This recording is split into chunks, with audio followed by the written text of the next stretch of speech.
Penney கிரேஸ்பி என்கிற ஒரு சகோதரியை, ஒரு மிஷனரியை குறித்து நான் வாசித்தேன். பிறக்கும் போதே 2 கண்ணுமே இல்லை. பிறக்கும் போதே 2 கண்ணும் இல்லாத ஒரு பெண்மணியாக தான் பிறந்தாங்க.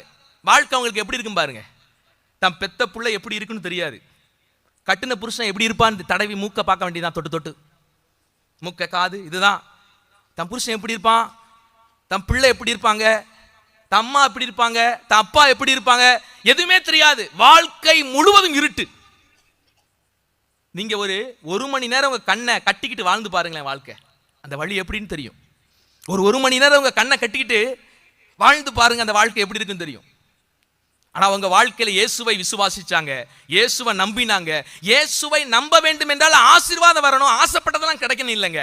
நம்பிக்கை இருந்தா போதும். இயேசுவை நம்பி என்ன செய்ய முடியும்? வாழ முடியும். அவங்க எல்லாம் எனக்கு கண்ணை கொடு ஆண்டவரே, உமக்கு கண்ணு தான் இருக்குது இல்ல, எனக்கு கண்ணை கொடு, ஏன் என்ன இப்படி படைச்சே அப்படிலாம் கேட்கல அவங்க.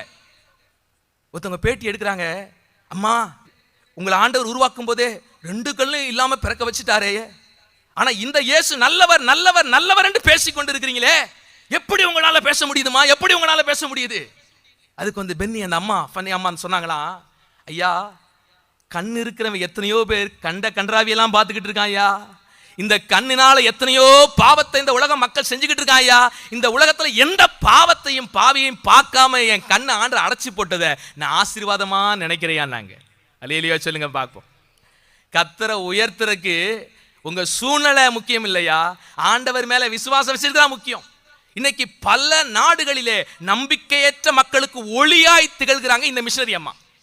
2 கண்ணும் இல்லாதவங்க அநேகருக்கு நம்பிக்கை அளித்து கொண்டு வருகிறார்கள், ஒளியை கொடுத்து கொண்டு வருகிறார்கள், இயேசு நல்லவர் என்பதை பேசிக்கொண்டு வருகிறாங்க.